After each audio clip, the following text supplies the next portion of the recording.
Fala, velho, bom dia. Marcelo mais uma vez na área. Vim aqui só dar um recadinho rápido antes do vídeo começar. Primeiro que fiquei pensando, né, várias e várias vezes se eu fazia no estilo react ou não. Pensei, não vou fazer no estilo react porque não vai dar tempo. As minhas coisas pra fazer, treinar bastante, descansar bastante. E quando eu digo não é descansar só a parte física, mas é a parte mental também. Agora tá muito cedo, são 7 e pouco. Não é nem 8 horas ainda, acabei de acordar quinta-feira. Hoje o treino é só uma corrida contínua, rodagem que a gente chama. Eu ainda vou tomar café. É muito importante saber que são momentos difíceis, que a gente não tá isento de nada. A gente pode ficar doente, a gente pode morrer, a gente pode sofrer um acidente. A gente... Enfim, tudo que ocorre com as pessoas que têm uma vida normal, né, entre aspas, pode ocorrer com a gente que é atleta também. Tem sido complexo, tem sido provador. As Olimpíadas, tem visto aí algumas notícias que não tá muito certo se vai acontecer ou não. Vai acontecer, tá ligado? Mas vira e mexe acontece alguma coisa na mídia, alguém fala alguma coisa que vai acontecer, que não vai acontecer. Tem uma página que eu sigo no Instagram e tem ela eu sou inscrito também aqui no YouTube, que se chama Flow Track. Essa página, tanto lá quanto no seu canal aqui no YouTube, ela ajuda bastante. E os caras publicaram alguma coisa falando sobre que não ia ter Olimpíada, porque o Japão declarou alguma coisa agora, que se eu não me engano falta 2 semanas, né, para as Olimpíadas. Então assim, é muito complicado, é muito complexo. Imagina, para um atleta como eu, que não tem um nível alto, entendeu? Ter um nível estadual, digamos assim. Chega nem ser nacional, porque eu não consegui ir pro Troféu Brasil. A gente pode dizer assim, ele tem um índice, tá ligado? Ou seja, se eu correr o índice, eu já sou um atleta de nível nacional e assim sucessivamente. Já expliquei isso outras vezes. E eu não tenho, então tem que ser honesto nisso, óbvio. Só voltando no que eu estava falando lá na frente, eu pensei em fazer no estilo react, mas eu não vou fazer. Eu vou ir tentando explicar o vídeo só com a minha voz mesmo, porque tem que colocar o joelho muito no chão, tem que agradecer muito a Deus, mas tem que pedir também. Eu tenho que agradecer cada dia que eu tô vivo, e não só do livramento que ele me deu naquele dia, né, do acidente, mas também de estar entre algumas centenas ou milhares de pessoas que mesmo nessa pandemia não ficou doente a ponto de ter que ir pro hospital por causa do coronavírus. Porque semana passada eu fiquei gripado e depois da competição que eu vou mostrar, fiquei acamado, entre aspas, né? Eu tive que me adaptar para treinar. Eu vou liberar esses 2 vídeos da adaptação dos treinos que eu fiz na última semana mais ou menos, e graças a Deus consegui voltar não tão com nível não tão baixo. Essa é a verdade. Bom, agora segue o vídeo, continua assistindo, porque é isso, cara. É sair de casa, é orar, é agradecer a Deus antes de treinar também. Assim, não tem um segredo extraordinário por conta disso, mas você tem que saber mais ou menos como é que acontece, como é que se desenrola. E é isso que eu tinha pra falar, beleza? Agora eu vou escovar os dentes, tomar café,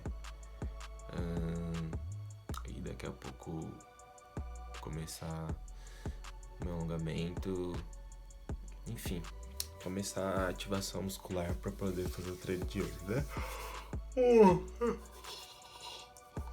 Desculpa pelo bocejo. É nóis, tamo junto, tenha um bom dia.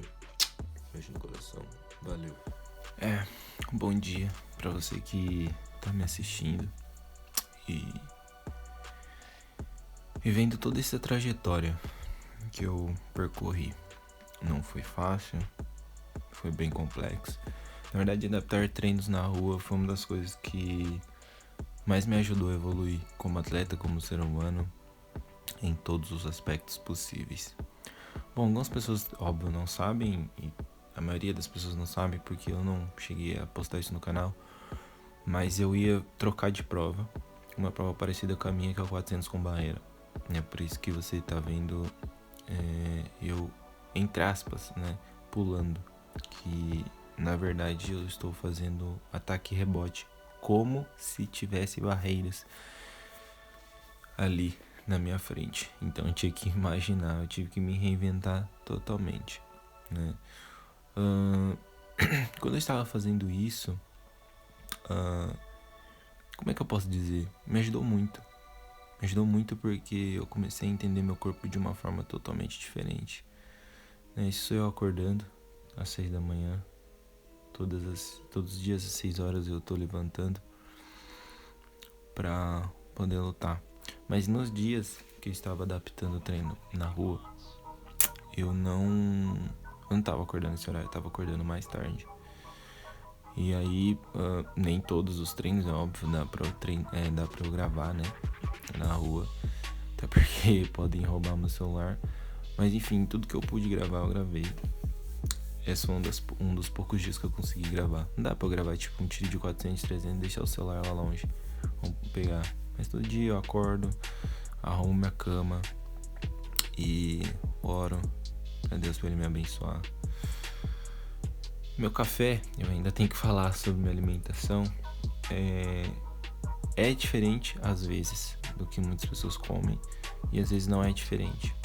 Ainda tenho que fazer um vídeo com a minha nutricionista pra gente falar sobre alimentação.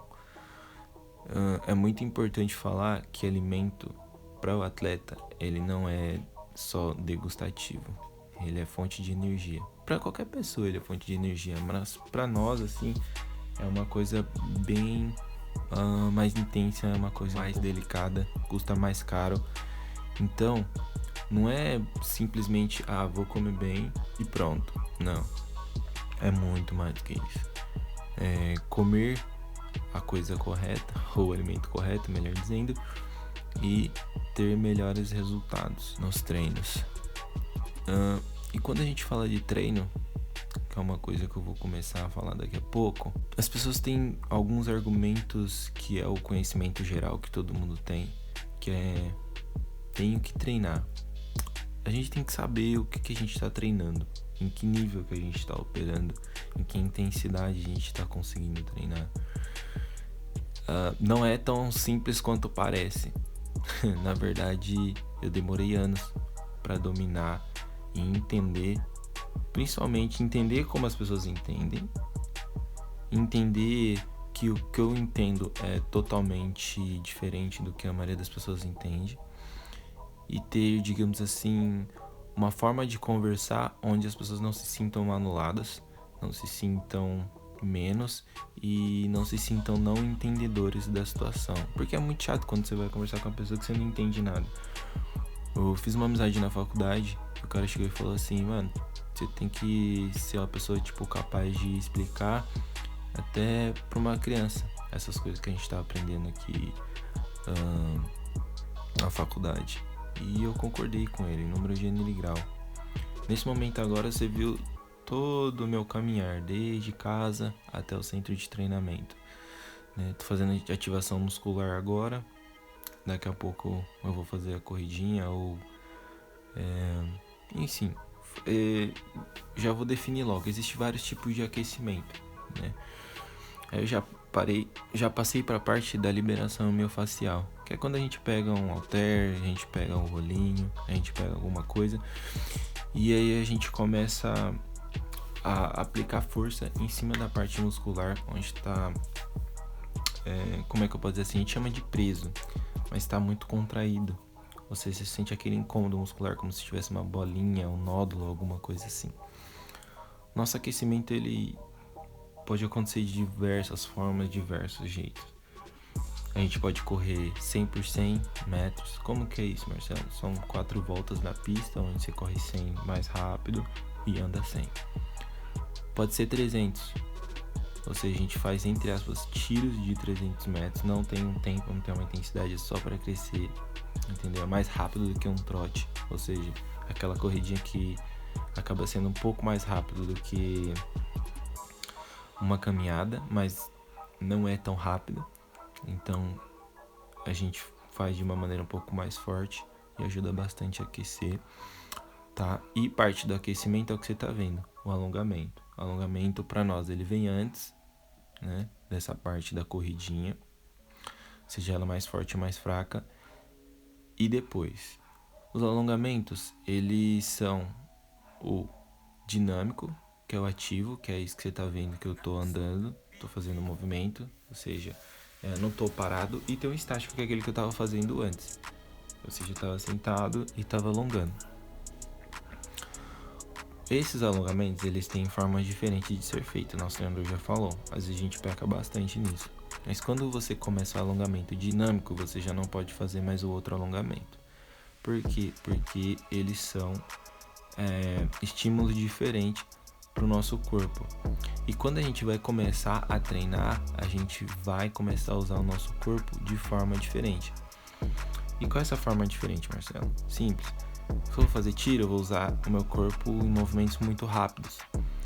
Então, se eu tô fazendo movimentos rápidos no alongamento e depois começo a fazer movimentos lentos, eu já tô falando pro meu corpo, né? Meu alongamento, ó. O meu corpo, ó, eu tô fazendo assim, mas ainda tá de boa, tá? É mais ou menos isso. Eu tô usando agora a parte da cerca para fazer liberação miofascial também. Eu gosto muito de fazer isso porque às vezes o local que eu vou fazer a liberação miofascial, o jeito como eu faço, com halter ou sem halter, enfim, às vezes eu não consigo fazer o que a gente fala muito, que é o tal do soltar. Eu não consigo fazer uma liberação bacana. Agora faz parte do aquecimento também. Eu aproveitei no dia pra, enquanto a galera tava fazendo como é que se diz? Passagem na barreira, eu fui lá e fiz. Bom, esse é outro dia, tá certo? Outro dia, outra coisa. E eu tô falando alguma coisa sobre o frio, né? Como as coisas estão complicadas. Aquela era uma semana que o meu treinador não estava. E eu preferi falar por cima do que eu tô falando, porque eu sei o que eu tava falando nesse dia. Foi uma semana, tipo, que tava começando a ficar frio. Agora está bem mais frio. Mas nessa semana que o frio tava começando, eu já tava sentindo um pouco a dificuldade para poder treinar. Por que dificuldade para treinar? Não é só questão do frio. Quando a gente vai aquecer, o nosso corpo demora mais tempo para aquecer. Isso quer dizer que a gente gasta mais energia.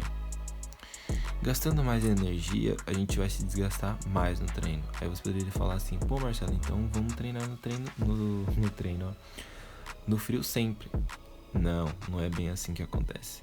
Então, tipo, você pode ver, não tem ninguém na rua. É perceptível que quando tá frio, lógico, qualquer lugar, ainda mais um país tropical igual o nosso, até, digamos assim, o fluxo de pessoas na rua muda. E com a pandemia muda ainda mais. As questões dos ônibus aqui também tá bem complicada. Pode ser um dos motivos, e muitas pessoas podem estar se realocando de Uber, ou enfim, pode talvez não estar em casa, estar em outros locais para conseguir ir para os seus devidos empregos, sem falar do home office, né? Também a gente tem que ver isso. Tem muita gente que começa a trabalhar home office. Mas voltando à parte importante, o frio, ele, pelo menos pro meu corpo, ele atrapalha muito, muito, e não é pouco, é muito mesmo a minha performance. Então, quando eu saio de casa e já tá frio, eu já sei que o dia vai ser tipo 3, 4 vezes mais complicado. Não porque, nossa, ai que frio, meu Deus, eu tô tremendo, não. É simplesmente porque vai alterar toda a minha performance, toda a minha desenvoltura no treino, independente das sessões de tiro que eu vou fazer. Quando a gente começa o treino, óbvio que eu fui lá e mostrei pra vocês, a gente tem a parte do alongamento, certo? Mas tem uma parte também que faz parte do nosso aquecimento, que é o que você tá vendo, que são os educativos de corrida. No que consiste os educativos da corrida? Em fazer a ativação, ou digamos assim, o estímulo final pra gente começar a parte mais importante do treino, que são os tiros, certo? E temos vários tipos de exercícios de velocidade, e um deles é os educativos de corrida. Tem uma gama, nossa, eu não sei nem descrever nem quantos deles tem, nessa escadinha que você tá vendo, que é a escadinha de agilidade, se eu não me engano, que bastante galera que hoje é personal e usa a metodologia de funcional usa. A gente, não sei se você tá percebendo que a gente tá usando um movimento único, né? Que é skip ou dribbling, que é esse movimentinho mais curto que o pé quase não sai, ó. Esse aí que o Alexander Russo tá fazendo é dribbling. Esse que eu vou fazer agora é skipping. Ele já é mais alto. Aí você já faz a elevação do joelho, bem alto. Aí o Bruno também.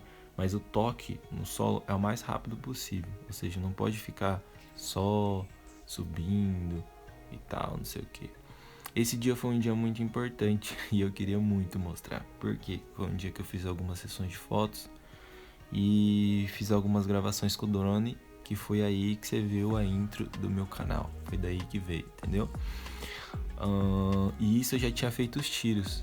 Tinha sido 2 séries de 3 tiros de 150. Nesse dia eu fiz até razoavelmente bem, tá? E eu tô com essa Leica branca e essa regata azul por conta que o cara, ele precisava, o fotógrafo no caso, vou deixar o link dele aqui na bio, ele precisava de roupas que não tivessem marcas. Tanto que nas fotos, se eu não me engano, ele teve que remover o Nike que tá na minha sapatilha. E eu gostei muito, foi uma experiência muito boa, que já concilia, já fecha com aquela parte da minha vida de modelo, que eu já expliquei aqui algumas vezes. Não tem sido fácil conciliar esses dois, mas com muita fé em Deus eu tenho conseguido superar tudo, tenho conseguido correr atrás de tudo, eu tenho conseguido descansar de forma eficiente e tudo mais. Bom, isso aí eu indo pros tiros agora, né? Depois de toda a parte do aquecimento que eu já expliquei, tal. E eu deixei os tempos da intensidade, né, que eu estava fazendo nos tiros. Esse tiro foi um tiro de 50, 578. Não foi um tiro nada bom, mas estava um vento, gente, um vento contra que... E eu aí com sono, né? Porque às vezes parece que não, parece que a gente tá super bem, ultra mega bem, e não é assim. Não, tem dia que eu vou estar com mais sono, tem dia que eu vou estar com menos sono. Bom, nesse dia os tiros, tá, não estavam dando legais, porque como eu disse, estava frio e tinha um vento contra bem violentinho, assim, bem fortinho. Então eram 350, 200 e 150, se eu não me engano, não tenho certeza. E isso era numa sexta-feira. Quando você vê meu tempo tipo 11 alto, depois você vê um 11 baixo, é porque o primeiro tiro eu tentei fazer ele mais relaxado. E aí, nessa questão de relaxar, eu relaxei tanto que acabei perdendo a noção do ritmo. E o tiro acabou saindo alto. Nesse tiro agora é um tiro de 50 que eu tava fazendo graça e coloquei em slow motion. Brincadeira. Não, só fiz eu fiz coordenado, mas eu saí muito coordenado. Quando a gente faz tiros mais curtos, qual é a intensidade que a gente corre quando tem que correr pra valer mesmo? É isso, 10,90. Tem tiro de 100? Tem que correr 10. Com vento contra, a favor, às vezes não sai. Mas na maioria das vezes a gente tem que se esforçar e tem que ser assim, entendeu? O que é correr um 80 metros pra 8,90? É a mesma coisa que correr um 100 pra 10,90. E esse 200, eu fiz ele depois de um 500. E não deu pra gravar, porque um dos atletas que eu conheço, que tava treinando lá na hora, ele pegou, e lógico que eu tava treinando, né?